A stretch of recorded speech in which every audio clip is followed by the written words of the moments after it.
Welcome, everybody. I myself am really excited about this presentation because I've known Meg a long time and JP, and I love the subjects, and we're going to have a lot of fun. So let me just tell you a little bit of information.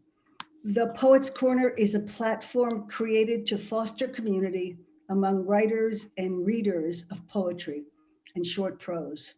Founded by myself, along with Meg Weston, to make writing a less solitary adventure. We host readings once a month on the second Sunday of each month.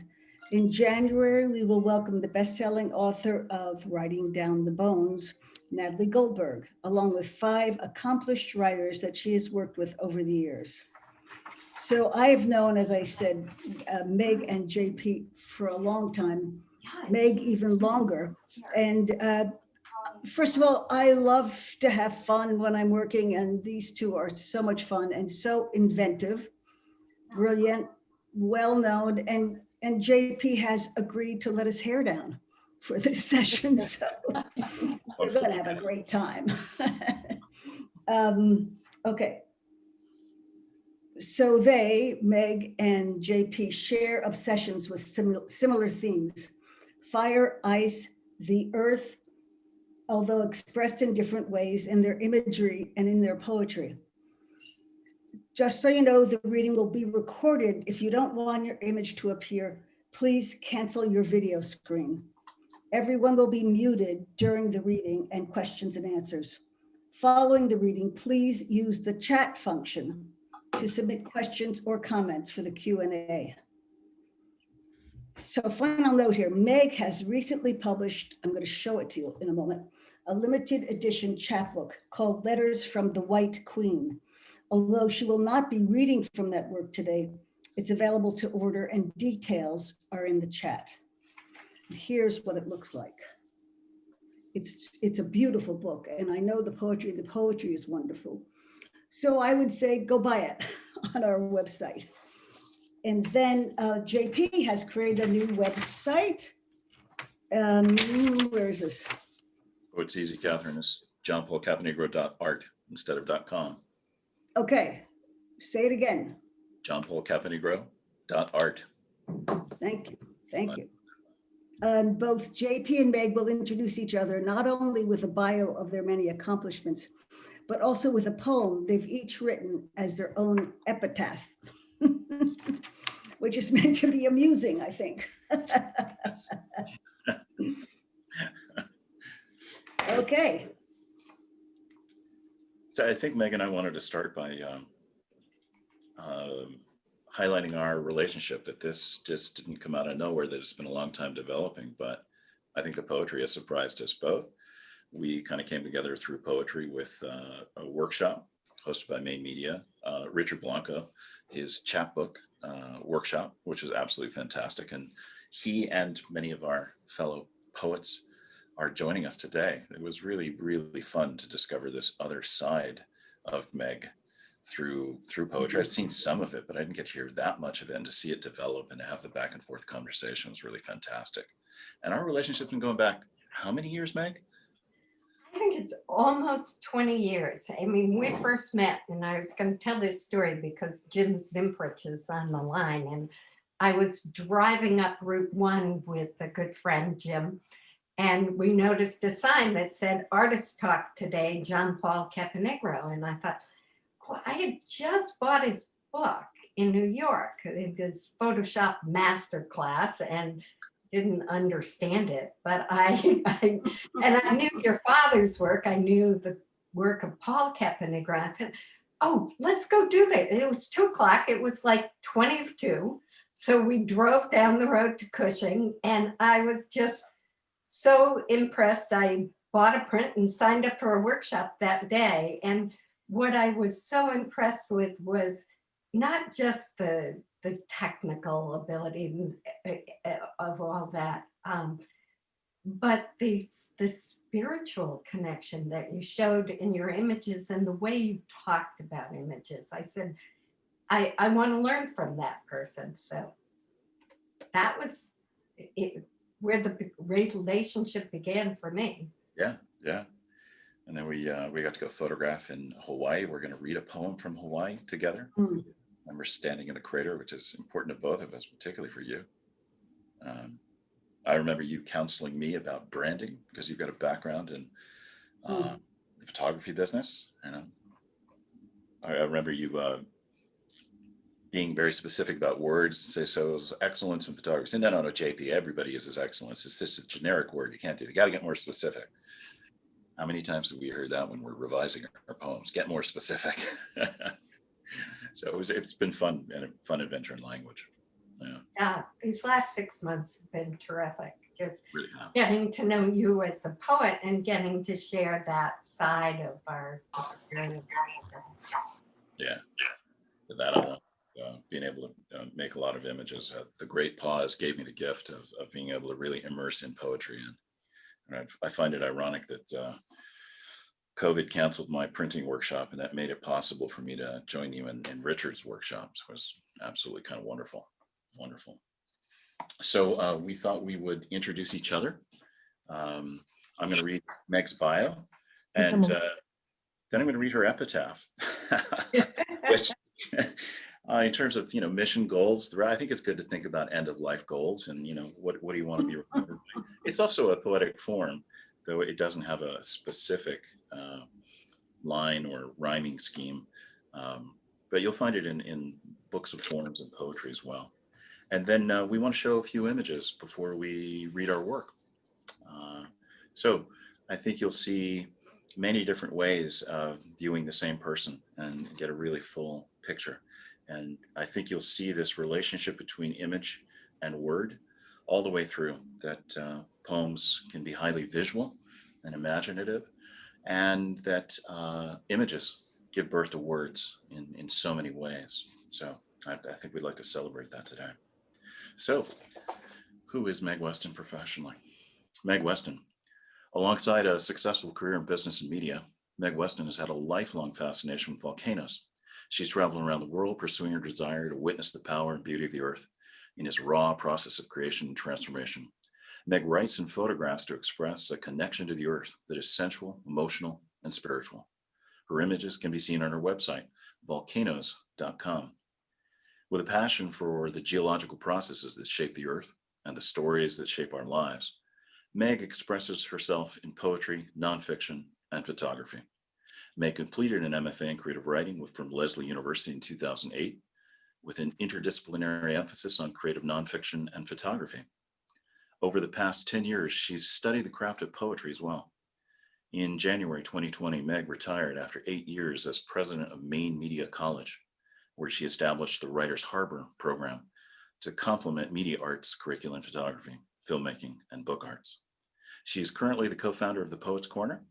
Meg has been the leader in higher education and led businesses in media and consumer photography, including president of the Portland Press Herald, president of Konica Corporation U.S. Consumer Photo Finishing Companies, and CEO of PrintLife, an Israel digital imaging startup. She was a trustee of the University of Maine System Board of Trustees and served as chair from 2006 to 2008. Here's her epitaph. Might be a little premature, and we're very glad. Also, we noted that these can be a little bit longer because we're not paying to carve each letter into stone, capable of being revised. She spoke quietly, but her voice out through the haze. Volcano on her license plate made people question. Was there a dark, explosive side beneath the surface? It was passion, not anger, that drove her curiosity, an affinity to earth, to stand upright before its majesty, to witness creation in the wake of destruction. She loved this earth and didn't want to let it go unnoticed. Didn't want to see wilderness disappear inside or out. Didn't want to lose the thread of memory, the power of our story. She loved deeply and quietly. She didn't make a mark upon the earth, but only a ripple when she slipped away. As if she'd slid beneath the lake on an early morning swim, the ripple of her rising breath touched another and spread in concentric circles that reminded all of us to hold our childlike wonder within us all our lives. Thank you, JP. It's wonderful to be able to be at your own funeral. I'm going to share my screen now and just in a moment of silence, some of my images.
Thank you.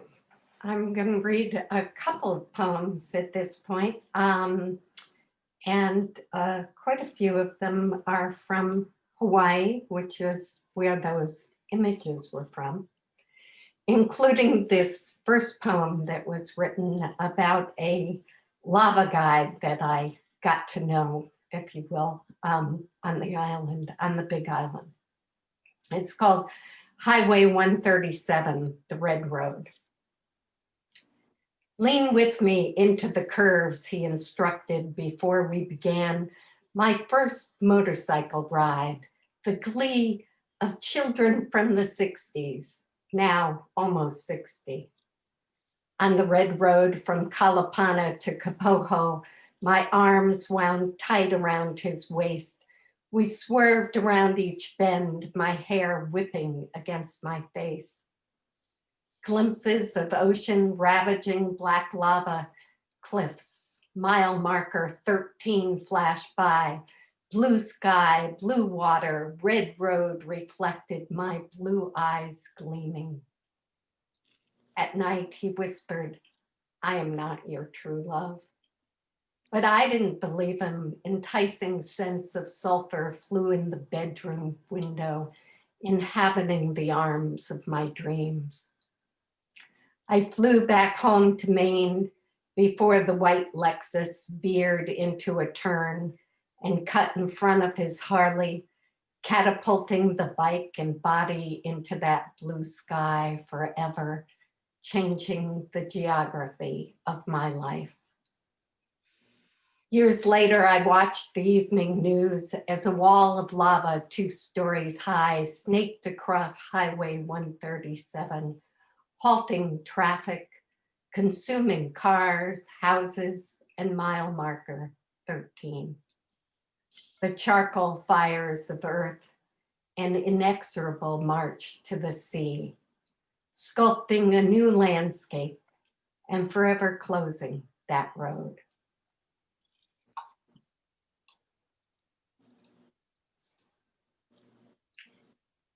The second poem I'm going to read, three poems here. And this one, let me see, I don't think I've got it open here, so let me read it here. It's called The Elegy for a Lake. For 40 years, I brought armloads of anthuriums to the rim of a crater lake far from home to curry favor with a youthful goddess. Those sexy heart-shaped flowers with penis-like spadix lay limp against the gaping black of Halemaumau, hidden beneath a crust, hints of heat and steam vents and cracks like etchings across the surface. One night, the lava lake broke open and I snuck in to get the picture. Clouds rising in the night, stars glittering over Mauna Loa like fireflies, my lens wide open, reflecting the red lake, and tinted smoke rose in streaks that appeared like light leaks on an old roll of film. In the midst of early morning, I watched the sun's first rays illuminate steam flowing up steep rim walls to shroud lehua trees and giant ferns in a golden gauze. Stars faded from the sky while a pale moon sat caressing my bare arms. The sweet scent of hibiscus and bitter smell of sulfur wrapped around me like a sheet. Memories now fading to black where the lake once was. I mourn the earth as it was when I was younger. The lake now buried, cracked and broken, words whispered through a veil of time. My early morning swim in cold Maine waters wrapped in fog. I hear a trill of loons and know the past is no longer present. Today is no better, no worse.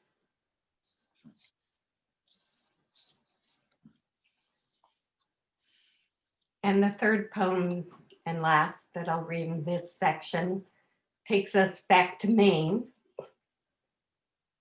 And it's called State of Being, and it's written on the occasion of Maine's bicentennial. As if Maine was born into this world in a moment of consecration, statehood. As if the people of the Dawnland weren't here thousands of years before the English, the French, arrived from foreign shores.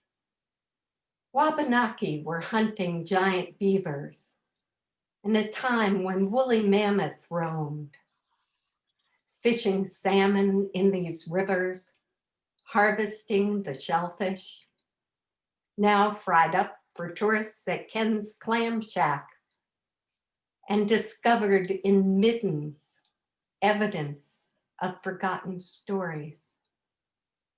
As if the rocks weren't alive millions of years before us and the sea creatures fossilized into mountains, hadn't lived on the floor of the Iapetus Ocean, an ocean consumed into the Earth's mantle millions of years ago. As if the ocean was always the Atlantic that crashes into our rocky coast, and oceans didn't open and close like the convenience store on the corner of Union and Elm.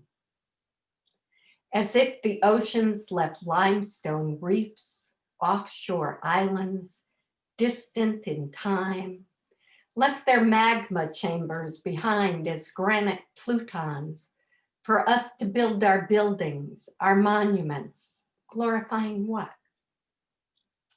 What if the Somali immigrants who fled their homelands to settle in Lewiston, and all the refugees who came before them, French, German, Irish, Swedish, the runaway slaves who came through the Underground Railroad, all those who washed up on our shores were given blankets and maize and taught how to survive a nor'easter. What if we were all still apart, not apart? One world, one supercontinent like Pangea, with no boundaries for Africa, Europe, North or South America, no walls. We act as if we had nothing to do with the extinction of song. If Rachel Carson hadn't warned us of our poisons, I wouldn't float on a lake carved out by a glacier and watch an eagle swoop down to see if I'm a fish. We act as if the death of songbirds, plastic reefs on the oceans, unbreathable air, fires burning vast tracts of land, as if we had nothing to do with any of this.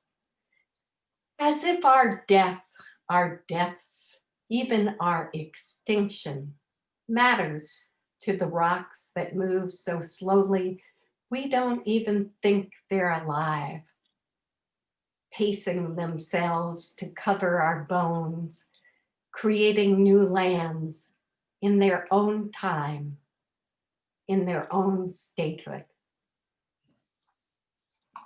Thank you.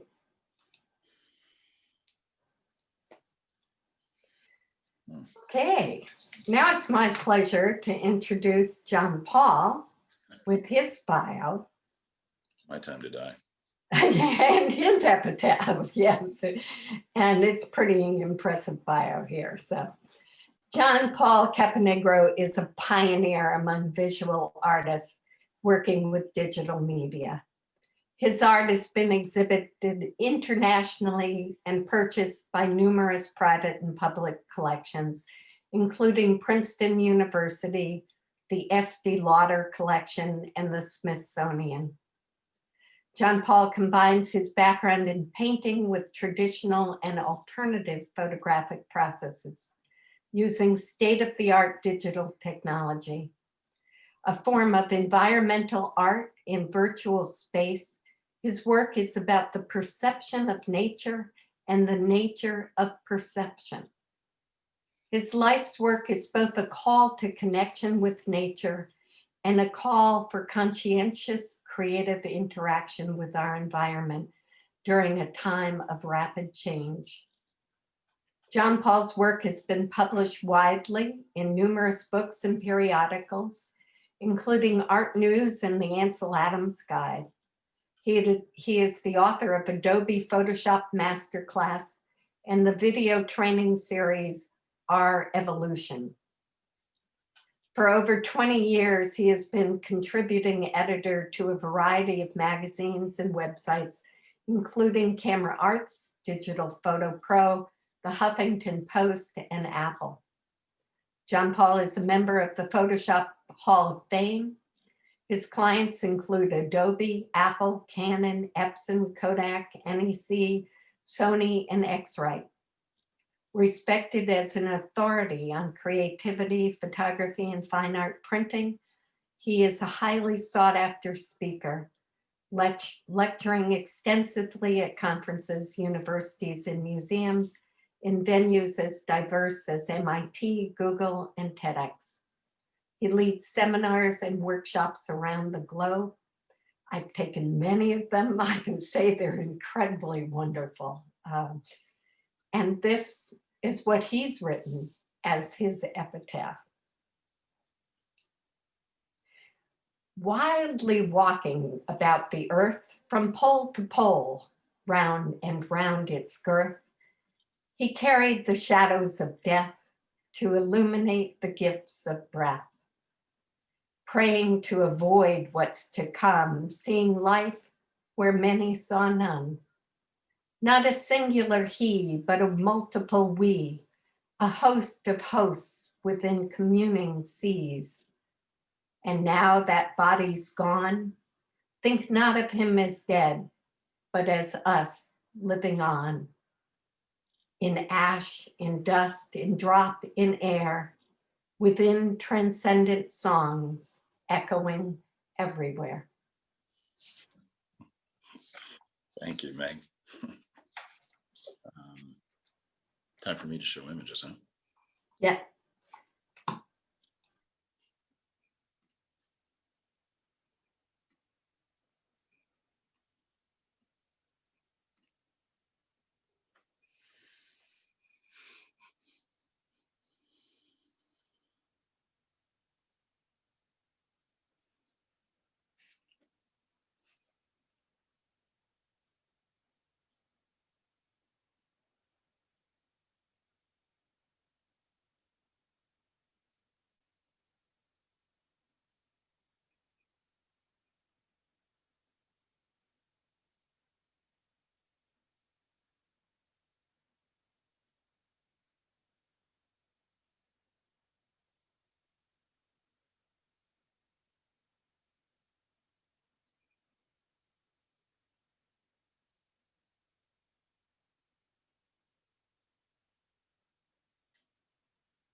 So I wanted to read 4 poems from the chapbook that I put together during Richard Blanco's workshop with Meg. Um, it's going to be a book. There's just so many things. I'm not sure where the end is going to stop, but the working title is How to Love the Earth, but actually How Not to Love the Earth, and scratch the not out. There's some dark poems, there's some light poems. It's nice when Richard took a look at my first submission and said, yeah, this is eco poetry. And one of the things that I've been increasingly called to address is what some people are calling climate grief, or the first section that I titled Solastalgia, which is this almost negative sense of nostalgia for things that we've lost, specifically tied to the environment. But then I'll move through the middle section, what I call reciprocity, and finally on to sense of community in the others. So it's going to start dark, sorry. But in some ways, more and more these days, as things just get tougher and tougher, I think we have to acknowledge what we've all been going through. I'm of an age where at a young age, Silent Spring was already out. And I was hearing about John Muir's Central Valley, and it was gone. And when I was a kid and I was in this strange space, knowing that the Everglades that I saw as a kid would not be there for my son. And then I hear the younger generations addressing that. So, these things I think will weigh on us increasingly heavily until we feel like we are moving forward, maybe winning that battle. And maybe we just need to recognize those. I've tried to address most of my work through hope, but sometimes you just need to recognize those other sides, and poetry has really offered a space for that. This one's called An End to Days. Censors alter rivers of consciousness, marvel as their smoke snakes through and through and through, fraying minds cross lands without within, uninformed by misinformation, disinformation, too much information. The king, the fool, the king longs debt, unpaid, ill-journeyed. An unwhole nation mourns, besmirched, befouled, bedeviled, bedridden, and flamed. All Souls' Day is every day. Our days are numbered by beasts unmilked. The great chain is broken.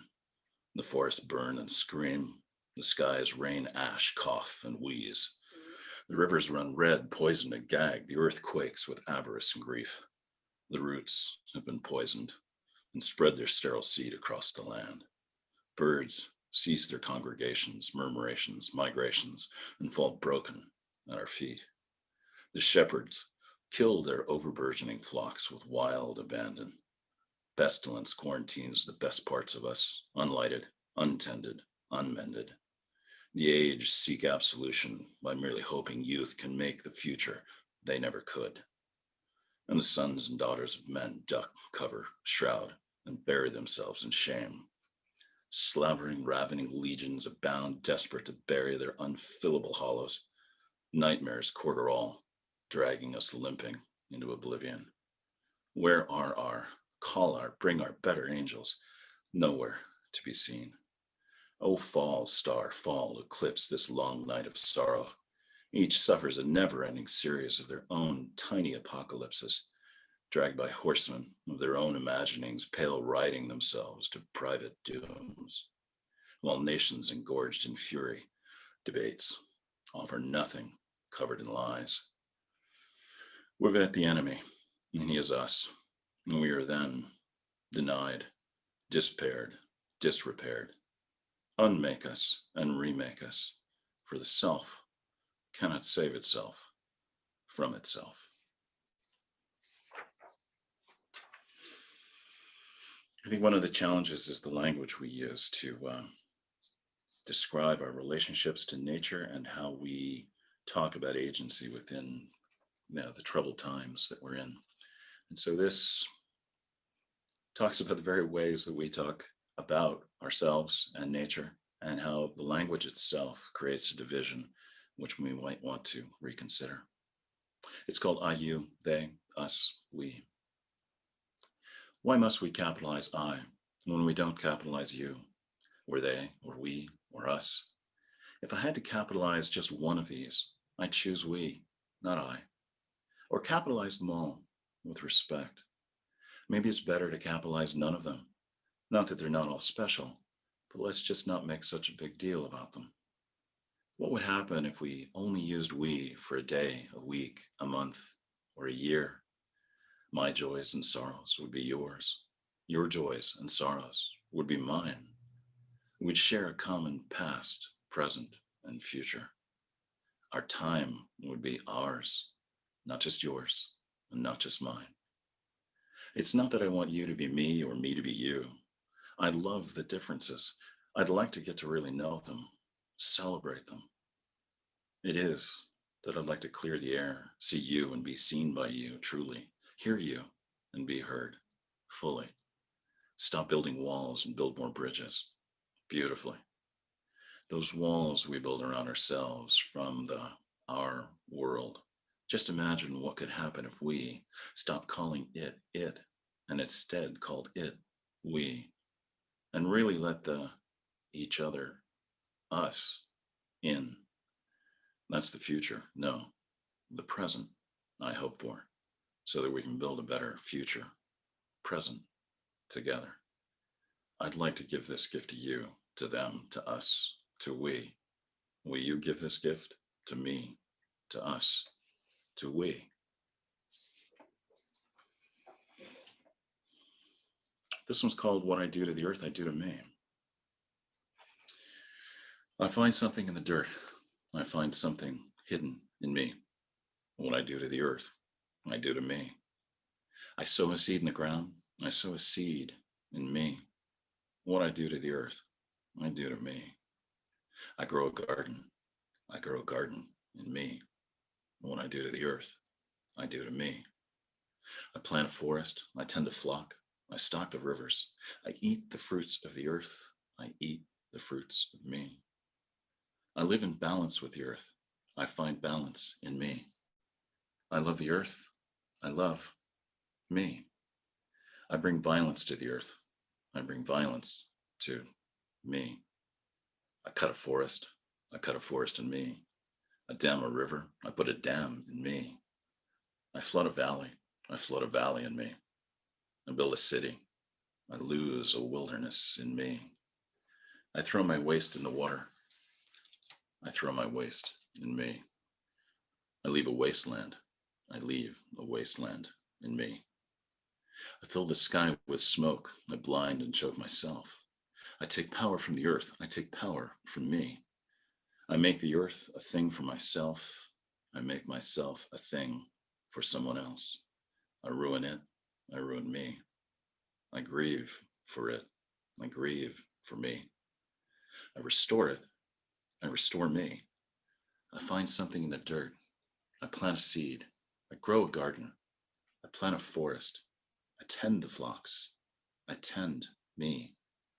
What I do to the earth, I do to me.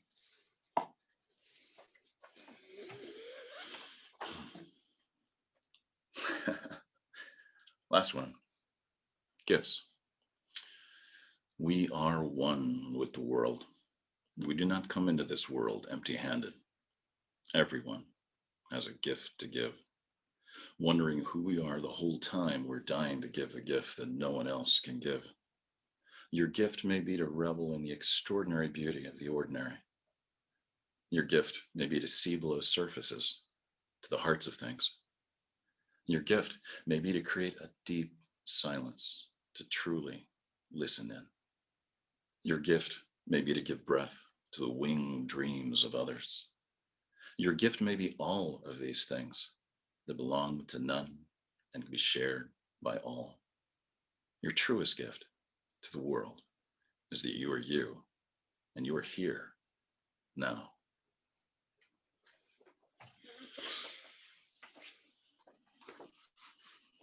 What's next, Meg? That was great, JP. Thank you. Thank Love, love, love hearing you read your poetry. It's been really interesting to see how much reading and performance has been a part of this. It's so interesting to hear so many different poets hear the poetry spoken in its own voice. I remember hearing Robert Penn Warren come and talk to us at Yale, and read his poems. And at that point, he was pretty aged and he was kind of craggly and had this very clipped way of presenting. And it just colored the way I read all of his books ever since. And then, Richard has such a great reading voice as well. It's really wonderful to hear that and to sense that poetry comes out of the body and that the reading is part of that, and how performative it is. It's been a real revelation to me. It is such a gift to have a poet read their own poems and hear that voice. And it's one of the things I've loved about creating this Poets Corner, is having so many poets be able to come and read their work. And yet so many people have told me that it's so different also to not have a live audience. But I love the Zoom audience. It's great. Fantastic. We've got people from Germany right now. We might have people from Australia. They can join us. They can participate. It's pretty wonderful. Yeah. So I think the next part, we were going to read poems about the same place. Our poems about the same place, and that place is Hawaii. And that is a place that I've been going since Kilauea began to erupt in 1983, not the first eruption of Kilauea, but the longest continuous eruption of Kilauea.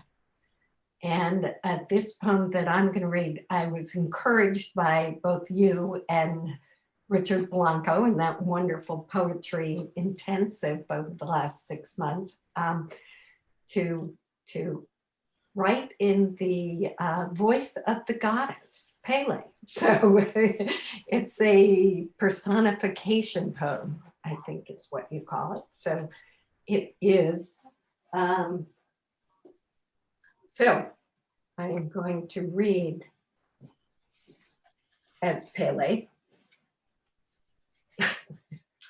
Great. The poem, The Goddess Speaks. I call it my Pele Me Too poem, actually, but The Goddess Speaks. At the edge of the crater, call out my name. Pele, Pele, goddess of fire and lightning, goddess of wind and volcanoes. Honor me as Pele Hononua Mea. The fire of the earth, the wind on the oceans. I'll appear as a young girl or an old woman at will. I wield my power in the color red. Red like lehua blossoms encircling my neck. Anthurium offerings at the edge of the crater. Red is the color that grows on my cheeks. Feel my hand on your back. Look up to the sky. See my blush in the spiraling clouds. Red like the dark veins of a drinking man's nose, dirty hands, whiskey breath on the back of your neck. Red like a diary whose lock has been broken. Red as the blood that flows between your legs. Red as the shame of unwashed stains. Red bursts of anger flush through my face. I stamp my feet. I make the earth tremble. In a flaming display, I'll destroy these men's houses. Futile dreams disappear in curses of red. Feel the danger that dazzles in blue methane flames. See my beauty in pyrocumulus clouds. I'll heal the earth with a rain of green olivine crystals. Destruction, creation, all is the same. Wounds now healed over, red rocks in the mirror. Reborn as hibiscus, anthurium, torch ginger. Honor the earth. Call out my name. Honor my body draped in dark, flowing red. Thank you. So glad you did that, Meg. This is my Hawaii poem. It's from the other chapbook that I didn't share during our workshop. We were just doing one. So some of the people who were in that workshop probably wondering where some of those poems went, but this is not one that I shared during that. It's a series of love poems to the earth, written as if written as if the earth were alive. I got to find another way to say that because I think it is. And I've revisited in my mind the really special places that I've been to around the planet, and Hawaii, Kilauea is very definitely one of them. So this is to Kilauea. You tremble, you shake me. Don't worry. I will fall to my knees long before you bring me to them. I already have.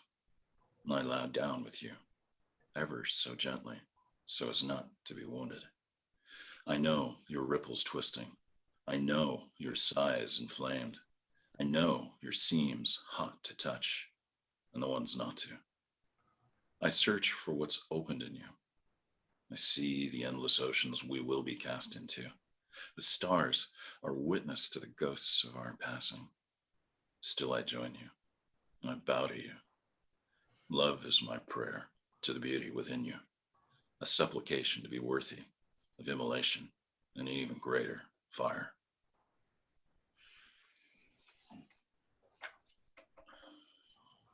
Beautiful, JP. Thank you, Meg. So was yours. Really fun to see you get fiery about it. Fun to do. I thought you read that beautifully. Yeah. So we also have a couple of poems that we wrote together. Are we going to read those now? Yeah. That was a lot of fun to write collaborative poems. Let me. Yeah, I don't think it would have come about were it not for this event. So we were just thinking about what would you do? And we wouldn't have written our own epitaphs if we weren't doing this together. So I think that's kind of a testament to how this format can lead to unexpected types of communication. It is, and writing can be such a solitary act that collaborating on something like the creation of this performance of it and collaborating on the work is just a wonderful experience. Yeah. It has been, yeah. Yeah, Catherine's been encouraging us to take this on the road and put together a chapbook between the two of us, and we'll see. Yeah. We thought we'd see how it went first. So the first collaborative poem is a pantoum, and for those of you who don't know, a pantoum is a poetic form that repeats certain lines. I won't go into the details of it. So we each wrote certain lines and responded to the other in sort of an exquisite corpse kind of thing. Like you could see what somebody else had written, then you write your line, so you don't know where it's going, and it was a lot of fun. And this is called The Earth Breathes. The earth breathes. I must contain a profound silence within to allow me to hear the edges of plates colliding. I must contain a profound silence within, sensing something unseen stirring inside, the edges of plates colliding. Send sparks into my never-ending night. Sensing something unseen stirring inside, a small amount of light can banish the darkness, sending sparks into my never-ending night, seeking the subduction of despair. A small amount of light can banish the darkness, even if it's just for a moment inside an eternity, seeking the subduction of despair by giving wings to mystery. Even if it's just for a moment inside an eternity, to allow me to hear by giving wings to mystery, I can hear the earth breathing. So we got one more out of that collaboration. A couple didn't quite make the cut. I was surprised actually how quickly these things came. It was fun to move back and forth. This one is a renga, Chinese form, which is actually gave birth to haiku, which is probably my favorite form.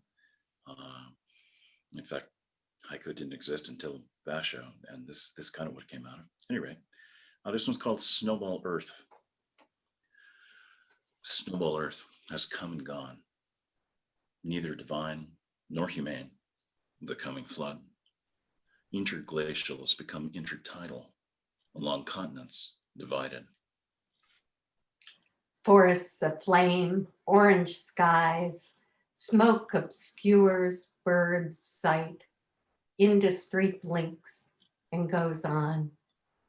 Worlds on fire, land cracked with drought, tectonic plates shift, unmoved.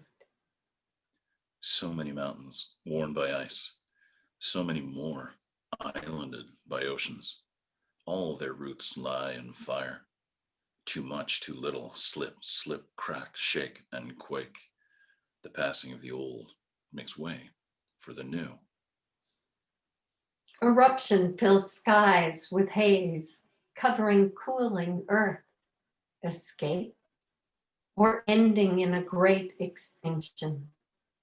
Earth slips, shifts, and slides beneath, surface seemingly the same, begins again. Sixth, sixth, sixth, this our great age, Anthropocene. Draw up what's below into the light of day. Who can tell if our subductions are damnations or salvations? Long boundaries that converge, diverge, and transform. Chart one more geohazard to get lost among the rest. Thank you. Thank you. Fun to do this. Absolutely. So then we also wrote poems in response to each other's images. So who's going to go first on this one? I think you were going to go first. Ladies first. Ladies first. Okay.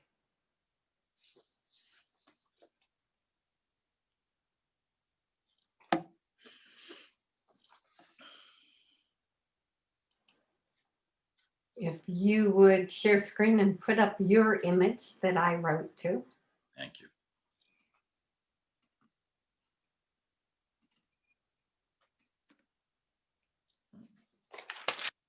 Oh dear, when you're sharing screen, I can't see my screen. So I've got to find my copy of this poem. Here it is.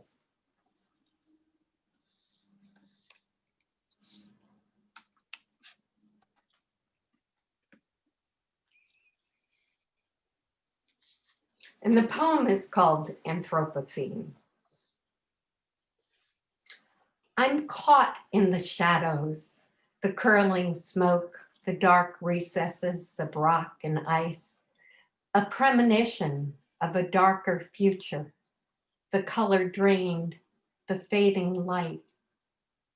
I'm caught wanting to cling to the rope of what used to be, what might have been if only our eyes were open and our hearts wanted to see what we see here. All the missing pieces of possibility lost like smoke dissipating into the warming atmosphere. The weight of ice lifting off our chest. The enormous scale of it all. Our final breath, a whimper from beneath the rising waters.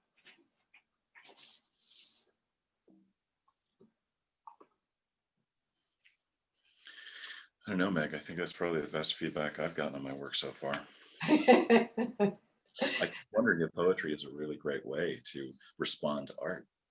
No? It is, and it's such a joy. I mean, maybe when we talk a little more afterward, we can talk about, because I find images just evoke different words. I see different things. I see more deeply into that image. I take time with it in a different way. Yeah. Yeah. All right, I'm going to share my screen with this image.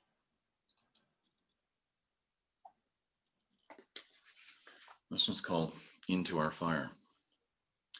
We all know there's a fire within, but what we don't know is how much, how deep, how far to go before we find it.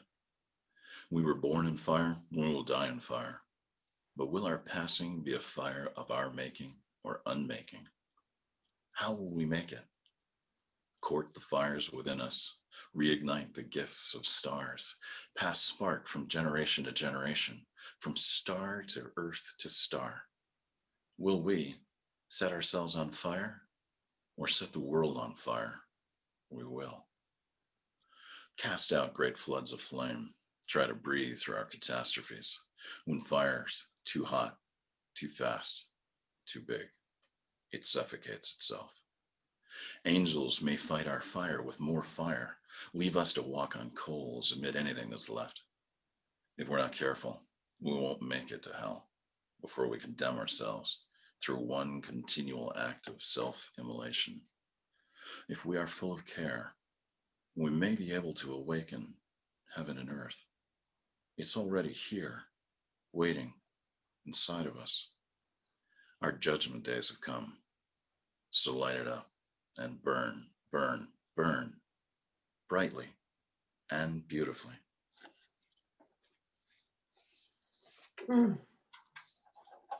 I just love that line, reignite the gifts of stars. What a beautiful line, JP. Thank you, Carl Sagan, too. Yeah. Thank you. Well, and that was great. I just the fun of doing that together. Yeah. So let's talk a little bit about images and writing, and when we do one versus the other and how they inform each other. And we'll take some questions from the chat as well. Yeah. Yeah. So you'd kind of written me and asked me, JP, there's some aspects of your poetic voice that are so different. It's just less reliant on imagery than I thought it would be. And yes, I try and get all of my bodies and all 5 senses in there. But it really kind of sent me spinning. I said, wait a minute, I got forests falling down and glaciers crumbling. And what do you mean I don't have any images? I went back and looked at all of my poems. It was a great review. It's like, so how are the images functioning? And what's Meg going? And like, wait a minute, you just read Meg's question a little defensively, JP, but it was a good review. It's like really a lot of fun. And I thought maybe we'd focus in on images and words. Did you have specific thoughts? I kind of wrote down. Mine wasn't, that wasn't meant as a criticism, because I love the voice in your poetry and how different it is from your imagery. Even though you're dealing with so many of the same things, I think our themes are our themes and they come out no matter what our art is. Yeah. But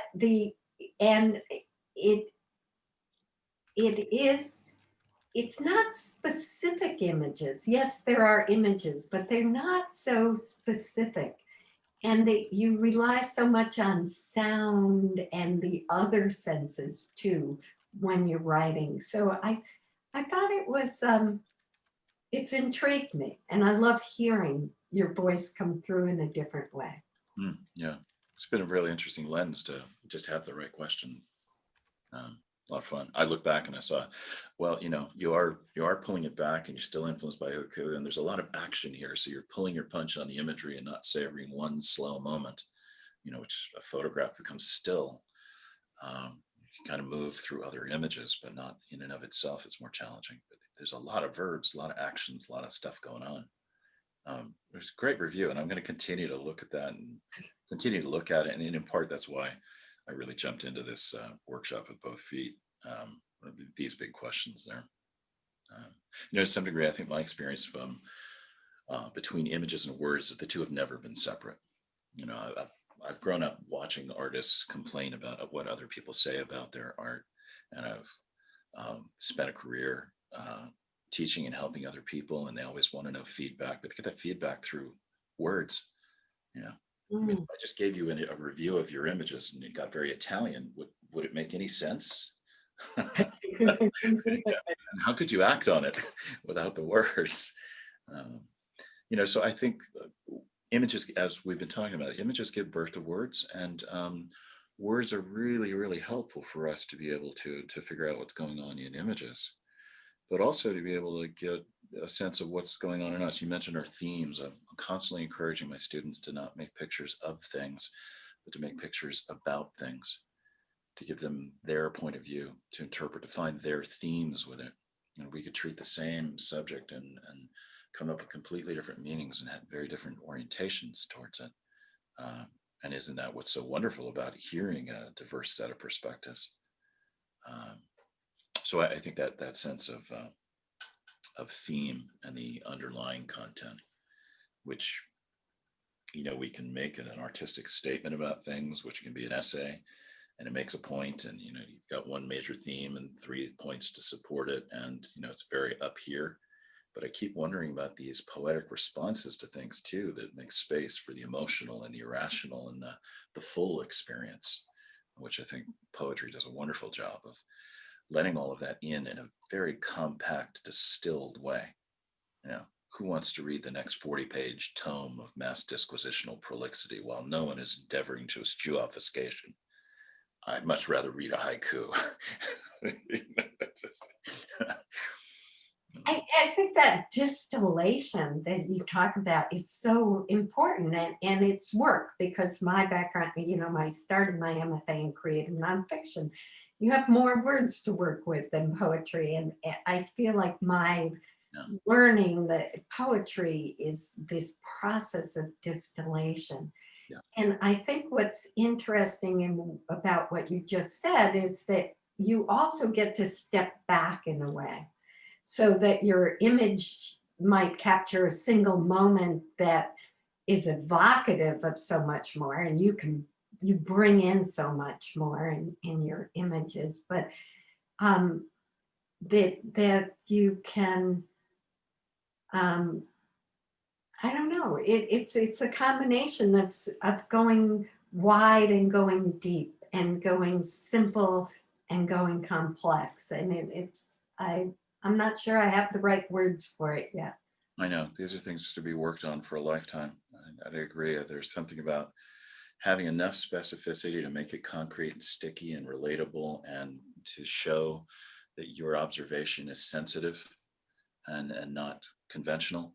We're not just speaking in platitudes or generic terms of lived experience, but then also broadly enough, and using strategic ambiguity, as we mentioned earlier, so that there's a space opened up for the viewer, the reader, to enter into and interact. I keep thinking that that art takes on life when it is re-experienced that way, and then if it gives new life to another experience, that's how it kind of passes on its life. That it's rekindled in us and then passed on. We've got a couple of questions coming up in chat, and a couple that are related to writing to each other's images. One asked if we picked the image to write to, if you picked the image you wanted to write to, the one of mine, and I picked yours, or did we pick for each other? Yeah. And I would say that we had each selected a dozen images that we were going to show, and then I chose one of those images to write my poem for you. And that was true for you as well, right? I didn't say write to this image. Yeah. Yeah.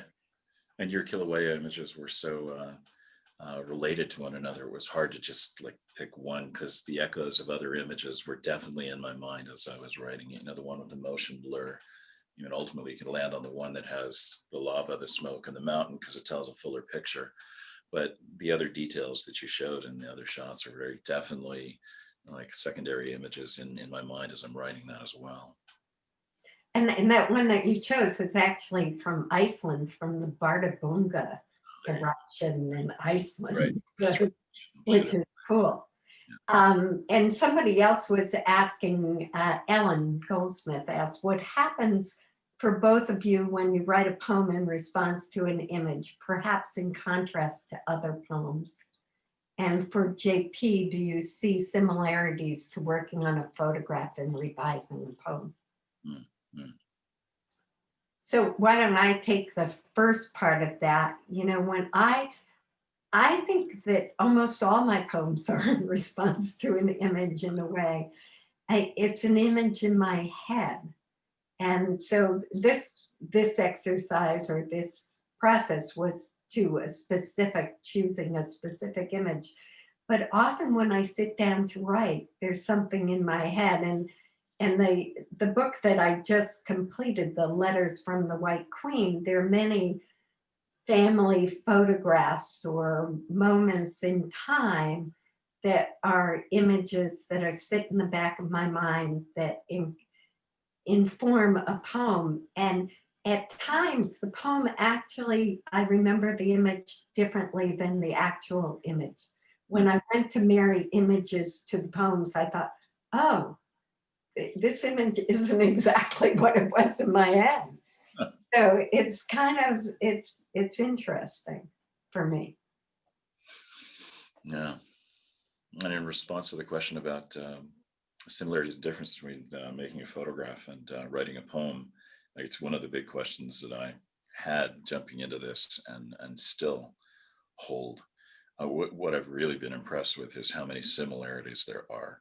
As Meg said, your themes follow you no matter what tool or medium. And so I feel like I had to spend a lot less time searching for what I wanted to say and could jump right into more of the craft of writing the poem, and then amid everything that I wanted to say, picking those things. Um, I think a lot of the revision for a straight photograph, you know, a single shot, happens before you click the shutter, or maybe you've clicked 100 times and you pick the one frame from all of those hundreds, because we usually only show, maybe if we're lucky, 1% of what we shoot. But it feels like a lot of that editing happens ahead of time. Um, when I say that, you know, what's inside the frame, I like to talk about the frame as a stage. And if all the world's a stage, who's the best actor? Who are the best supporting actors, actresses? What's the stage? What's the story? You know, to give a sense that the metaphor still really helps visually. Um, so a lot of that is fixed by the time you frame the world. All of that kind of changes as you become more of a painter when you composite and start to retouch and take things out. So it really depends on what kind of photography you're talking about, what your mode is in that. Um, you know, painting and writing is in a way an additive process, and in many ways photography is a subtractive process. You know, out, use the frame, crop it, maybe retouch it. But all of the same issues about voice, about theme, about the right amount of specificity and the right amount of ambiguity or mystery still persist. And I find the two kind of create a wonderful synergy. I know that Seth Resnick, when I taught with him in Japan, didn't tell me when I called him and said, hey, can I send everybody a book on writing haiku? And can we play a game? Because haiku was initially a game before it was a high art, of writing haiku every day. He said, he just said later, he said, I just thought you were crazy. But when I actually tried it, he just lit up, and he would write the stuff before he went to bed. And when he woke up, and then he would go and photograph. There's a whole new way of working for him, where he thought that the words would get in the way of discovering things visually, when in fact they became seeds for new discoveries. So I think there could be a marvelous synergy in so many ways that we've barely begun to tap. I love that. You know, I think writing poetry can sometimes be like a form of prayer, Yes. and you invite something in. And as I said, in writing about your image, I found myself spending time with it and and thinking more deeply about why it resonated with me and how it resonated with me. And I think when I write before I take a photograph, it opens up my eyes in a different way. So it's like asking of the world to let me see it in a different way. Yeah. Yeah. And making space within us for it, making time. I've felt it's been a tremendously empathetic medium. And it may also be a product of the time when I'm looking at it very carefully. Yes, all art celebrates emotion. These have been heavy times for a lot of people. It you know, we've all had to learn how to manage our emotions, but as I've been writing this stuff, the sense of an intensified empathy to the world and the natural world through, as you say, this act of prayer called poetry has been really restorative, affirming, inspiring, filled me up in ways I don't think I could have been filled up otherwise. Well, I think as you said, that this pandemic has been just horrible for so many people, and so much grief, and you know, all of the things that have happened as a result. And for many of us, it's been this pause. And I know that for me, in the spring, I was fighting it. I had just retired. I had all these plans to be as busy in retirement and travel and do all these things. And all of a sudden, I couldn't go anywhere. I couldn't. And I was just, I resented everything. And then I had a dream, and I love my dreams. And it came to me that this was a gift. And it was a kind of Sabbath, if you will, Mm, mm. and a pause. And I made that shift mentally, etc. And to just take this time, as you did, to go deeply into poetry. Yeah, yeah. On the other side of it, we've got an interesting question for Ruth Moratz. But don't we make images so as not to use words? And I think there is a time and place for that. Absolutely. Many times when we're making our images, we want to get really silent and watch the world, or at least listen to the world's noise, music, and make images based on a response to that. Um, I think you do have to find a way to silence the conventional mind and um, make a space inside so that you can be receptive, as you were talking about. It's that receptivity that I think is so important. And sometimes silence fosters that. But then after you make the image, just try and find a silent image, even a image that's called untitled, carries words with it. And people are going to talk about it. You're going to think about it. But in the moment of creation, it can be a really wonderful invitation to silence. And I kind of liked us showing images and making space for that silence, as many poems also use silence, the space between paragraphs, the space between words, the commas, the periods, the pauses, the chapters. Yeah, I mean, that's one of the beauty of poems, that we have lines, you know, and stanzas, and all of those places that we can put the silence in. Yeah. Yeah.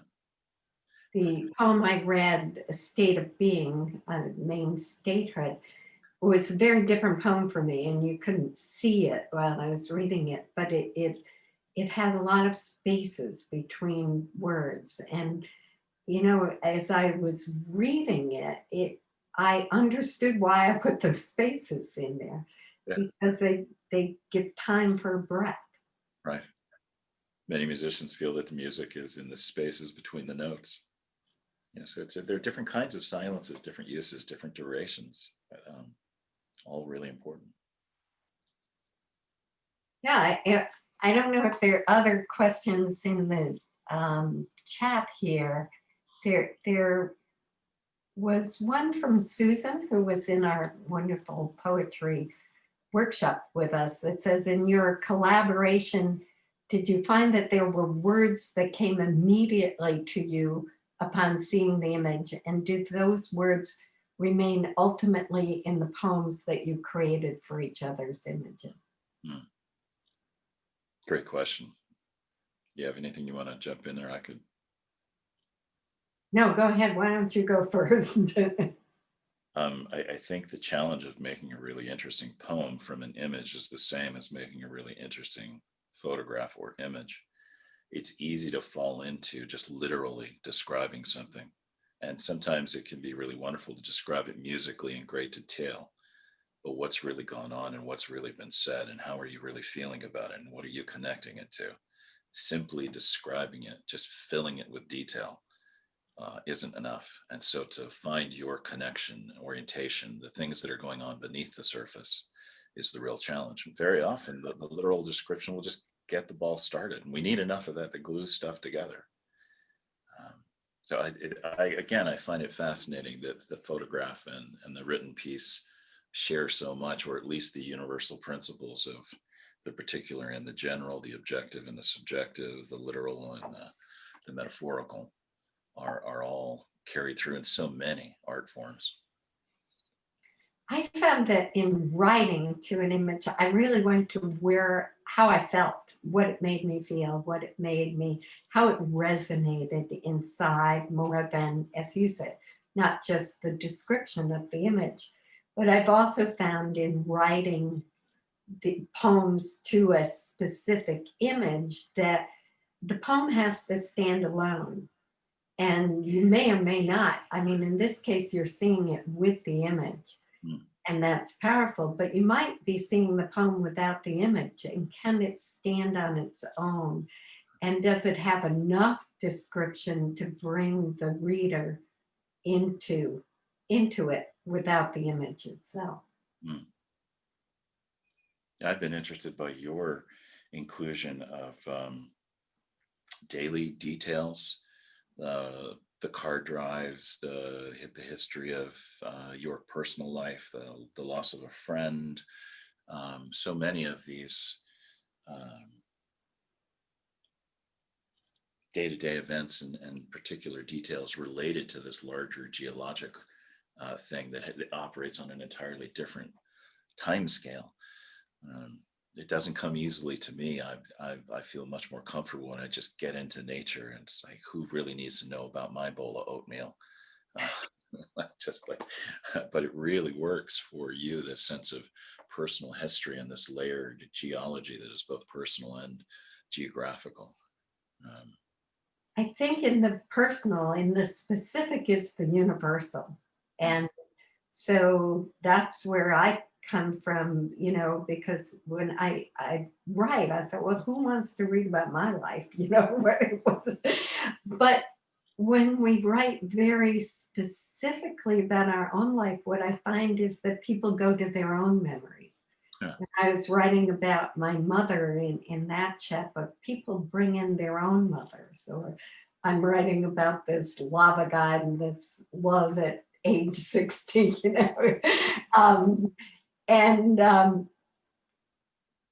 and I do have to say it's before I did meet my true love, who I'm married to now.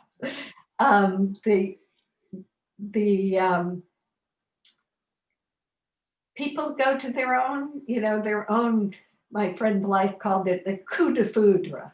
I think that was the expression, Which means it's crazy love, just a crazy love. yeah.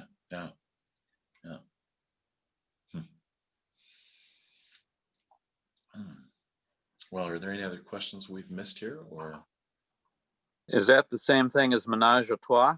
No, it is not. Perhaps not for others. But a menage a trois could be a coup de foudre. Parlez-vous? Wordplay is fun, isn't it? It is. Other questions from folks?